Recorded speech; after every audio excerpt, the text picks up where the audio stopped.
Giving it up, and those people last night certified their own jail time, baby. Yeah! Sydney unleashed the Kraken. Trump's coming back. We're gonna do it.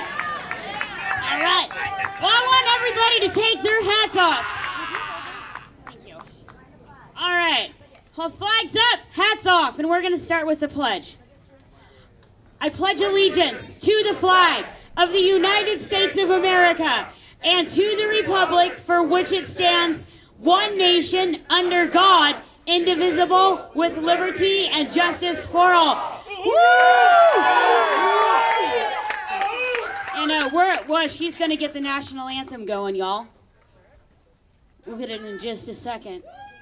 Yeah! We love the USA and Donald Trump, baby.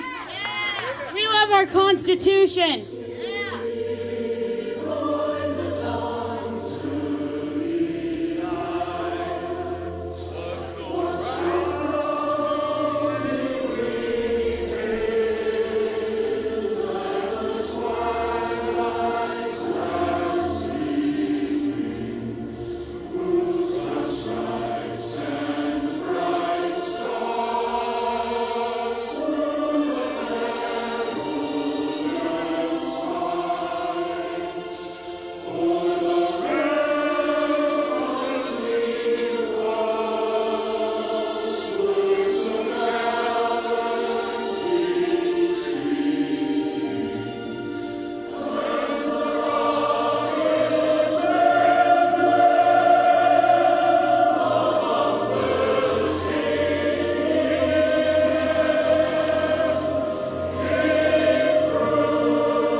Jake was saying, it is true. I do fall asleep and listen to an audio version of the Constitution every night.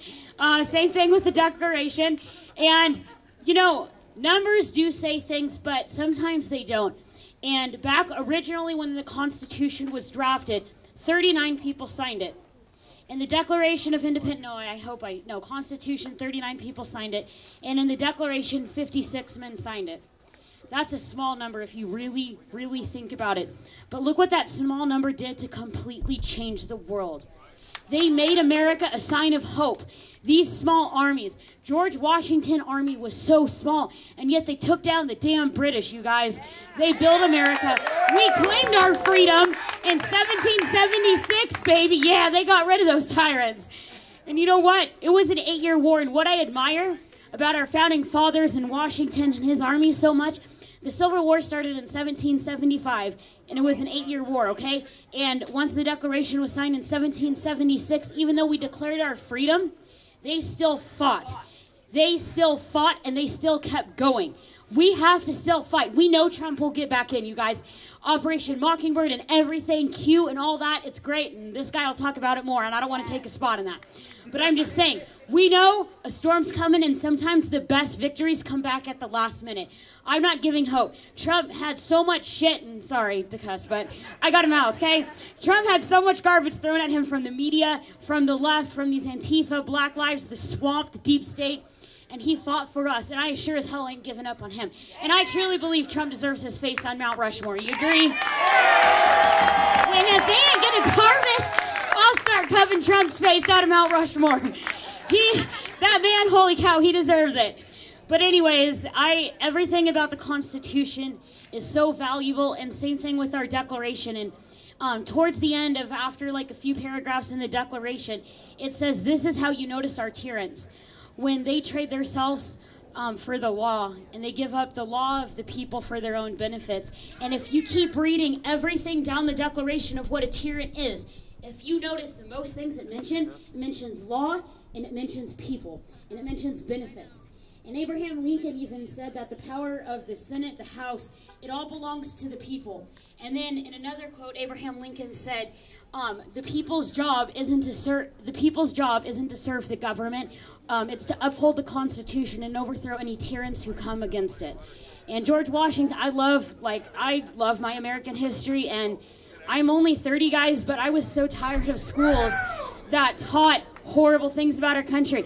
So I started teaching myself. Okay, like my whole entire room is like a throwback to the 1700s. I got a rolling desk. I got a 13 colony flag. Like, damn, my colors of my walls are like even like that old school green. Okay, like I literally made my bedspread and everything literally look like 1776. Okay, and I loved my history. I wanted to study it so much because I really value my country. I come from a very, very large cop and military family, and I think being part of that, like, I'm just thankful that my parents weren't crazy. And with all that, I don't understand how the hell my sister's a psycho-liberal. God bless her. God bless her. Anyways, going off of rabbit trails here, but we really have to stand on it, because the values that these men put in here, the values that these men died for, you guys, this is our 1776, and even when Trump gets back in for another 4 years, I'm still gonna fight. I turned in and I just filled out and sent in an application to start as a PC, a precinct committeeman, because we need to get patriots back in office. I am gonna run, and my thing in office is 3 things, well, more than 3 things, but the biggest thing is I protect America and I protect America and its values. I defend and uphold the Constitution, and I serve the people. And that is my heart, what I want to put into it.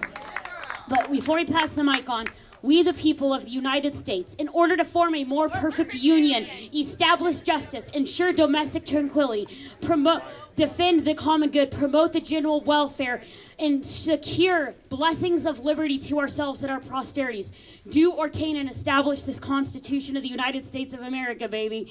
We're going to defend it, and I think Nancy needs to look over that 22nd Amendment along with half of these other people, because that 22nd Amendment's got some freaking power. I'm just going to say that. So anyways, know the Declaration, know your history, guys. And I mean, there was a point where I literally showed up to a high school because I found proof of what they were teaching. Not one flag in this American history class in a high school. I sort of had a mouthful in for the teacher. 15 minutes later, I was being escorted out. Oh, well, that was a proud moment for me, and I filed a lot of things with lawyers, and I don't give a damn if I can't ever step foot on that high school again. It's the fact what they were teaching our kids.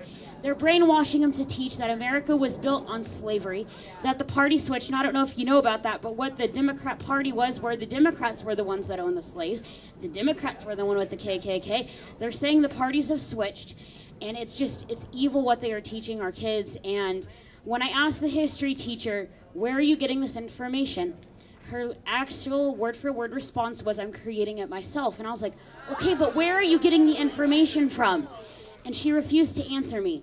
And, like, how do you teach American history without an American flag, you guys? So, anyways, keep going, keep standing for the Constitution, learn your history, and seriously, it's only an hour audio. You guys, like, listen to the Constitution. Thankfully, it's still on YouTube. They haven't taken that